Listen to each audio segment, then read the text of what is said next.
मधुमये त्वमहं तरंगा मंदारबालकलिका त्वमहं तदंगा ज्योतिर्मये विजयसे त्वमहं पतंगा नमः सरस्वत्याय नमः रामो राजमणि सदा विजयते रामं रमेशं भजे रामेणाभिहितानि साचरचमु रामाय तस्मै नमः रामं नास्ति परायणं परतरं रामस्य दासोऽस्म्यहं रामे चित्तलया सदा भवतु मे भो राम मामुद्धर राम रामेति रामेति रमे रामे मनोरमे सहस्रनाम तत्तुल्यं श्रीराम नाम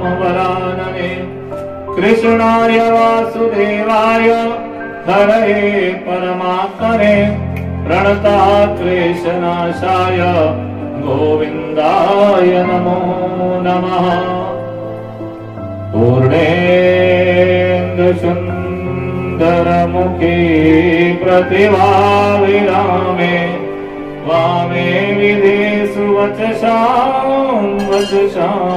विरामे तस्य श्रीमद्भागवत अत्यास्त्रोत मंत्रस्य नारद ऋषिः वृहति छन्दा श्रीकृष्ण परमात्मा देवता ब्रह्मा बीजं भक्ति शक्ति ज्ञान वैराग्य कीलकं श्रीमद्भागवत प्रसाद सिद्धते पाठे विनियोगः हरि ओम नारायणाय नमो नमः श्रीकृष्णाय नमो नमः ओम नमो भगवते वासुदेवाय हृदयाय नमः नमो वासुदेवाय वासुदेवाय कवचाय हम नेत्राय वडभूते नेत्राय वड हरि ओम वासुदेवाय नमः किरीट केयूरमहनिष्कै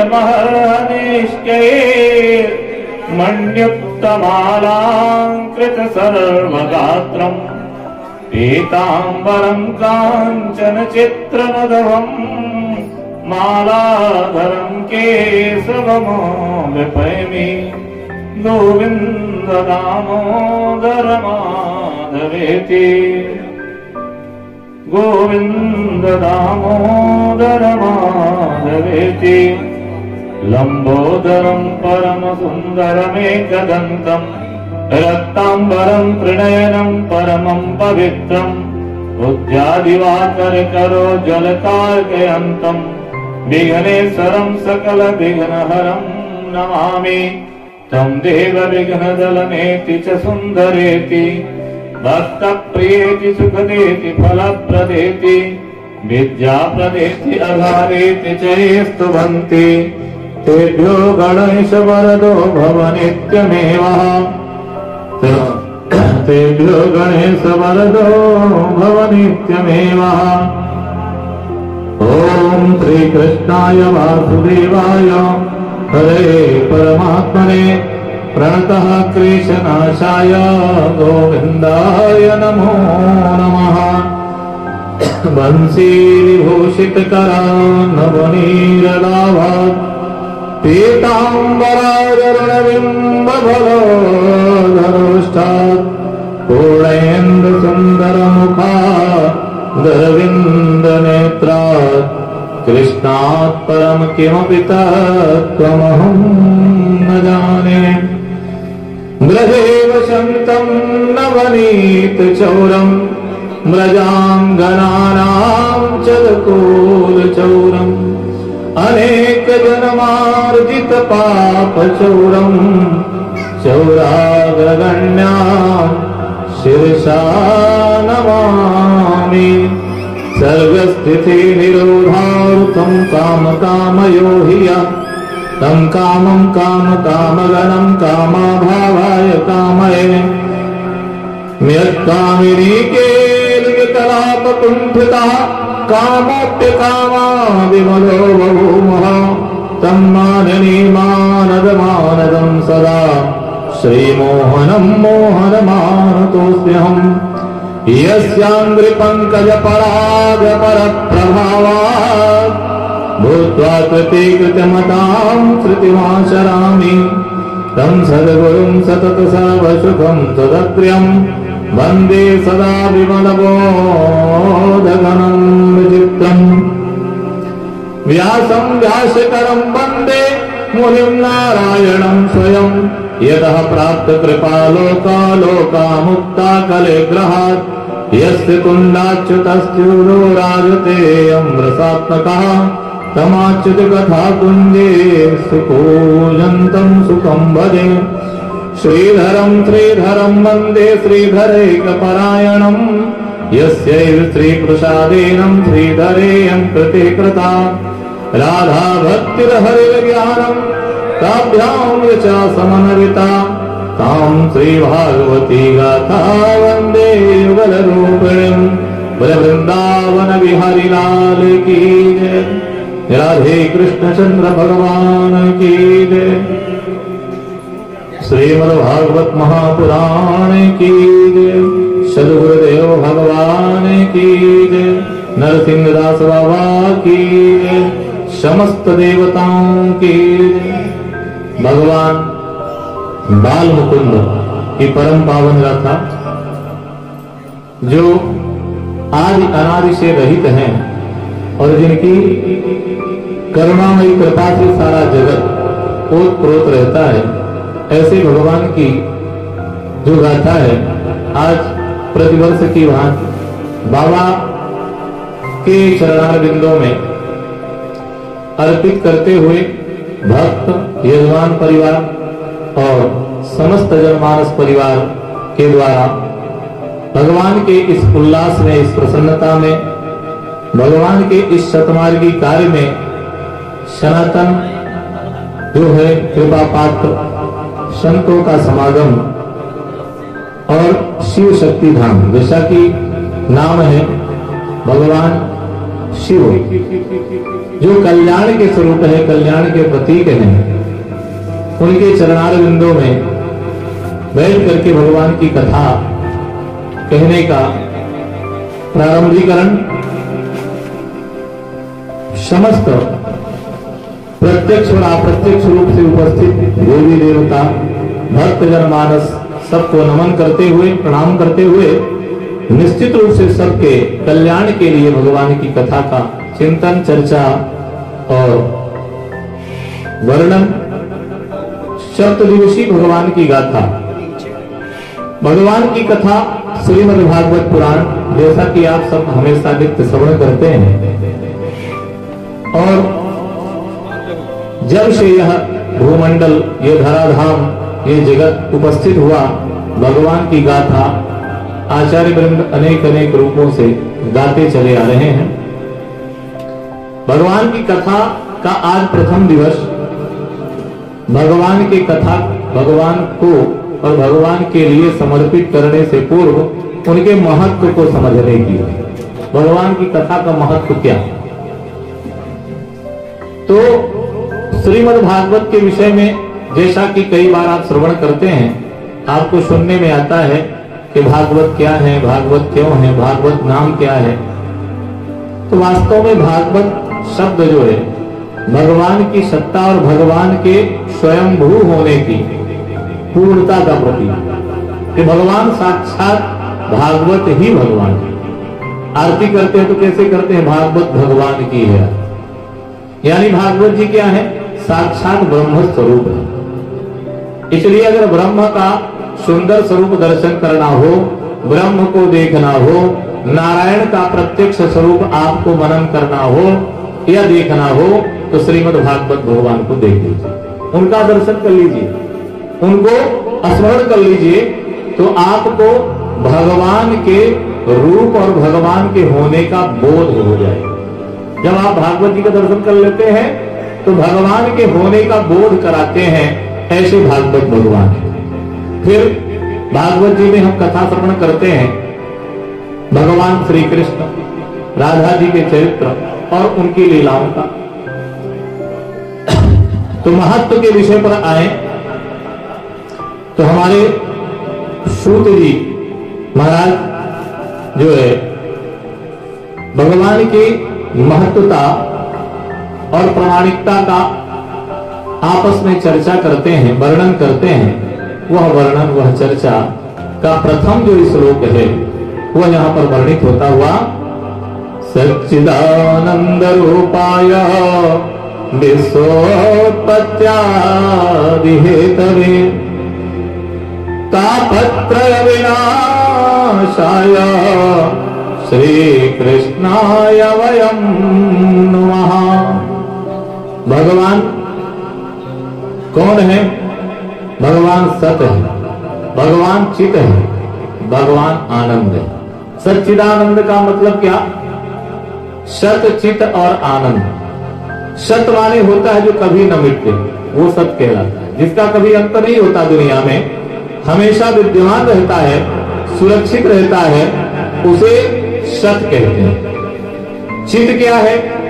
चित माने होता है प्रकाश, ऐसा प्रकाश जो हमारे आपके जीवन में आ जाए तो दूसरा कुछ देखना बाकी नहीं रह जाता।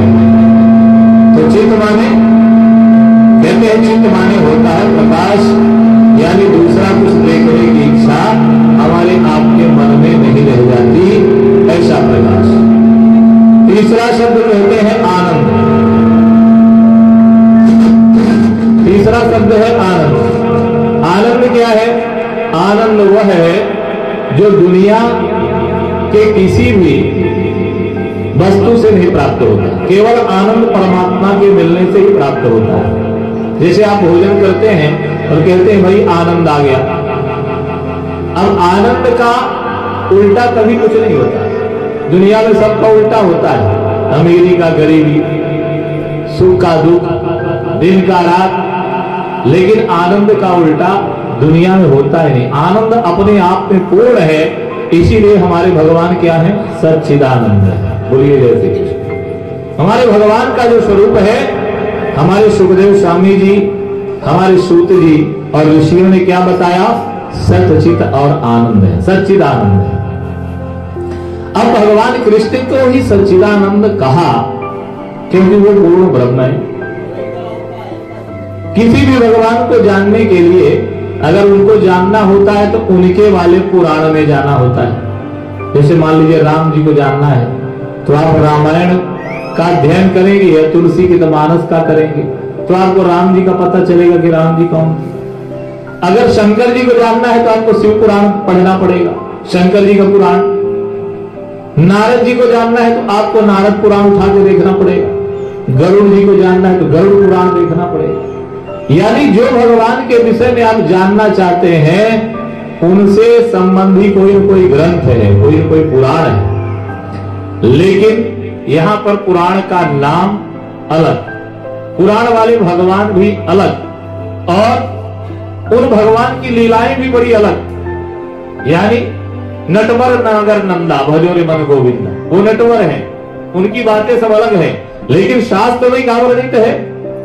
इस पुराण में अगर भगवान कृष्ण की लीलाएं हैं तो शास्त्र कहता है कि इसका नाम क्या होना चाहिए? कृष्ण पुराण। फिर भागवत पुराण क्यों? भाई कृष्ण पुराण होना चाहिए, कृष्ण के चरित्र का वर्णन बताते हैं। कहते हैं कृष्ण तो उनका नाम है, लेकिन जो उनकी विशेषताएं हैं, जो उनका चरित्र है, जो उनका स्वभाव है, जो उनकी लीला है, जो उनकी पराकाष्ठा तक पहुंच जाता है, तो जो प्राप्त होता है वह उनको पूर्ण ब्रह्म होने का प्रमाण देता है। इसलिए जिस पुराण में भगवान के पूर्ण ब्रह्म होने का चरित्र, पूर्ण ब्रह्म होने का चित्रण दिया गया, जिनको पूर्णता की प्राप्ति है, जो पूर्ण स्वरूप होकर इस जगत का कल्याण करते हैं, जिनके चरित्र का वर्णन जिस ग्रंथ में समाहित है, उसका नाम उनके नाम से रखना सर्वथा अनुचित था, उनके चरित्र और गुणों से रखना उचित था। इसलिए हमारे आपके जो पूर्वज हैं 88,000 ऋषि, 88,000 ऋषि, उतनी ही उनकी उम्र, कोई 2 लाख वर्ष का, कोई 50 लाख वर्ष का, कोई 1 करोड़ वर्ष का बूढ़ा, और वो 88,000 ऋषि आपस में बैठ करके नैमिषे सूत मासीनम अभिवाद्या महामती, एक नैमिषारण्य नाम का तीर्थ है, नैमिष माने होता है तेज और आरण्य माने जंगल। जिस जंगल में कहते हैं चक्र के तेज का अंत हो जाए, ऐसे स्थान के उस जो है को नैमिषारण्य कहा गया। वहां पर बैठ करके हमारे सूतादि ऋषि इस विषय की चर्चा करते हैं और प्रमाणित करते हैं। भागवत जी में 4 शब्द हैं, भा, गा, वा और ता। भा से होता है भक्ति,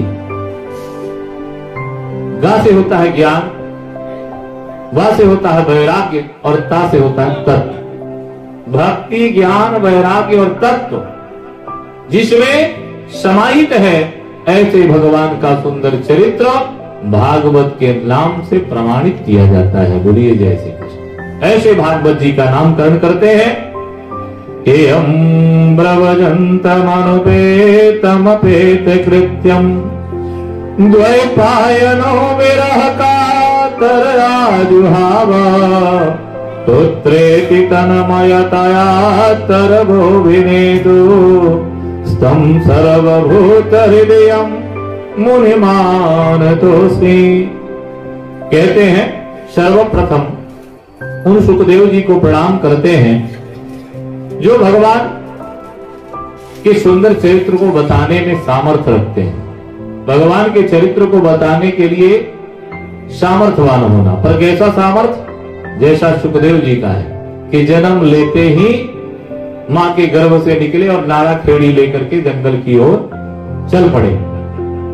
ऐसे सुखदेव जी को प्रणाम किया जिनको सर्वज्ञ ज्ञान है, जो साक्षात भगवान के दूसरे स्वरूप कह सकते हैं। ऐसे महात्मा को प्रणाम करते हैं।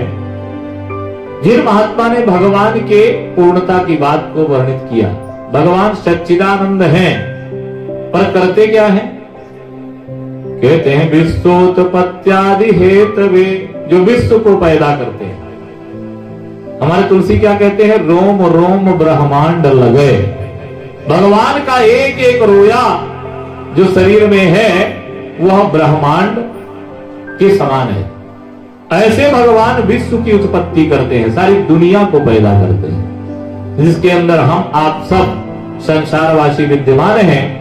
और हमारे आपके पास अगर मान लीजिए थोड़ा सा कुछ भगवान की कृपा हो जाए, सुई के नोक के बराबर, तो हम अपने को भगवान मान लेते हैं। बोलिए जैसे ये गलती हमको नहीं करना है। क्यों? क्योंकि भगवान विश्वोत्पत्त्यादि हेतवे सारी दुनिया को जन्म देते हैं। अब दुनिया पैदा करने वाले भगवान जब दुनिया को बनाते हैं तो दुनिया में 3 प्रकार के दोष होते हैं। कौन कौन से? दैहिक, दैविक, भौतिक। तो दैहिक, दैविक, भौतिक ताप से ये दुनिया भरी है। अब जैसे दुनिया बनाई तो त्रिताप से भर गई। अब त्रिताप से भर गई तो उसका विनाश करने की दवा कौन? तो कहते हैं तापत्रय विनाशाय, जो 3 प्रकार के तापों का विनाश कर देते हैं। श्री कृष्णाय वयं नुमः। ऐसे भगवान कृष्ण को हम आप प्रणाम करते हैं। क्यों? विष्णवे वयं नुमः क्यों नहीं कहा? भाई अगर कहें तो भगवान नारायण के अवतार तो कृष्ण हैं, तो नारायण वयं नुमः नहीं कहा, श्री कृष्णाय वयं नुमः कह दिया। मतलब कि इस दुनिया के उत्पत्ति में जो दोष पैदा होते हैं उन दोषों को विनाश करने की क्षमता केवल कृष्ण में है, दूसरी सत्ता में नहीं है। इसलिए यह कृष्ण चरित्र को प्रमाणित करता हुआ ग्रंथ भगवान के ब्रह्म होने का द्योतक प्रमाण देता है। कैसा? अज्ञानान्ध्वंत विध्वंस कोटि सूर्य समप्रभा श्रुत्याख्यायि कथा सारम मम कर्ण रसायनम भक्ति ज्ञान विरागाप्तो विवेको वर्धते महान माया मोह निरासस्तुम वैष्णवे कृते कथाम। कहते हैं यह भक्ति, ज्ञान, वैराग्य के तत्वों को देने वाला, विवेकशीलता को देने वाला, जो समस्त ग्रंथों में महान और पुण्य है। ऐसे महान ग्रंथ जो वैष्णवों के लिए अमृत रस का स्वाद देने वाला और अमृत से भी उच्च पद को प्राप्त होते हैं। ऐसे सुंदर जो है ग्रंथ को प्रणाम करते हैं।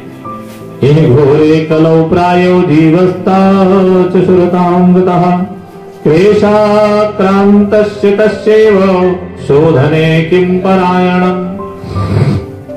कहते हैं समस्त 88,000 ऋषि हमारे आपके जो पूर्वज हैं नैमिषारण्य में बैठ करके आपस में चर्चा करते हैं कि कलिकाल का प्रारंभीकरण हो गया है और कलयुग में काल अजगर की तरह मुंह फैलाए हुए खड़ा हुआ है। निश्चित रूप से सबको ग्रहण लगाने वाला है, सबको ग्रसित करने वाला है, सबको कष्ट पहुंचाने वाला है। ऐसे काल स्वरूप कलयुग के प्रभाव से, दुष्प्रभाव से बचने का मार्ग क्या? आपस में बातें करते हैं तो कहते हैं इनमें जो सबसे उच्चतम ज्ञान को धारण करने वाले प्रमुख ऋषि हैं, जिनका नाम है सूत जी महाराज। सारे ऋषियों ने सूत जी से प्रश्न किया कि हे महाराज जी, सारी दुनिया काल के गाल में फंसने जा रही है, कलयुग का प्रारंभ हो गया है। इस युग में मनुष्य की आयु कम हो जाएगी, लंबाई कम हो जाएगी, भक्ति करने का मन भी कम हो जाएगा। भाई सतयुग का आदमी 1 लाख वर्ष जीता था, द्वापर का आदमी 10,000 वर्ष तक त्रेता था और द्वापर का आदमी कहते हैं 1,000 वर्ष तक। कलयुग की आदमी की आयु 100 साल की हो जाएगी। इन परिस्थितियों में हम समस्त जनमानस इस पाप से कैसे छूटेंगे, यह प्रश्न किया। कालव्याल मुखग्रास त्रास निर्णाश हेतवे श्रीमद्भागवतम शास्त्रम कलौकीरेण भाषितम। हमारे सूत जी महाराज ने बताया कि हे ऋषियों, आप चिंता ना करें। इस काल रूपी व्याल रूपी काल से बचाने वाला, कलयुग से बचाने वाला, पाप से बचाने वाला एक ग्रंथ है जिसका नाम है श्रीमद्भागवत महापुराण। श्रीमद्भागवत महापुराण के श्रवण करने से, सुनने से, करने से, करवाने से जीव के समस्त पापों से मुक्ति प्राप्त हो जाती है। ये तदस्मात् परम किंचिन मनः शुद्धेन विद्यते जन्मांतरे भवेत् पुण्यम तदा भागवतम लभेत। और जब जन्म जन्मांतर का पुण्य उदय होता है तब भागवती वार्ता सुनने का लाभ प्राप्त होता है। ऐसा कह दिया कि परीक्षिते कथा वक्तुम सभायाम संस्थिते सुखे। कहते हैं वह वही कथा है जो परीक्षित को सुखदेव स्वामी जी ने सुनाया और जिसके सुनने से परीक्षित महाराज सदैव परमात्मा के परम धाम की यात्रा करते हैं और संसार का कल्याण करने के लिए इस ग्रंथ को सुखदेव जी के माध्यम से जगत में प्रस्तुत करते और करवाते हैं। एवं विनमये जाते सुधाराज्ञा प्रपेयताम प्रपश्यामो वयम सर्वे श्रीमद्भागवतामृतम। कहते हैं यह वही वार्ता है जब परीक्षित जी महाराज श्रवण कर रहे थे, उस समय पर देवताओं ने आकर के परीक्षित जी से कहा कि हे परीक्षित, आप यह कलशा का अमृत पान करें जिससे आप अमर हो जाएंगे और यह भागवत अमृत हमको प्रदान कर दें। इस प्रकार की बात कही और हमारे परीक्षित जी ने उनको मना कर दिया सुखदेव जी के कहने पर। सुखदेव जी ने जब मना कर दिया तो देवताओं ने कहा कि हमको विश्वास नहीं होता कि यह जो आपकी कथा अमृत है हमारे घड़े रूपी अमृत से महान है। अगर महान है तो इसकी प्रमाणिकता दीजिए। तो हमारे सुखदेव जी महाराज श्रीमद् भागवत जी को लेकर के कहां पहुंचे? सत्यलोक में। सत्यलोके तुलम बद्धा तोलयात साधनान्य जहां। कहते सत्यलोक में जाकर के सत्य के तराजू पर रखा, एक तरफ भागवत जी को रखा और दूसरी तरफ कहते हैं समस्त साधनों को जिनके द्वारा भगवत प्राप्ति होती है उन साधनों को स्थापित किया है। उन साधनों को स्थापित करके कहते हैं जब ऋषि महात्मा संत और हमारे जो है योगी जन देखते हैं तो उनको बड़ा विस्मय होता है। क्या विस्मय हुआ? दुनिया के सारे साधक तराजू के जिस पलड़े पर रखे हुए हैं वह तराजू ऊपर उठा हुआ है और जिस पलड़े पर भागवत जी रखे हुए हैं वह पलड़ा नीचे दबा हुआ है।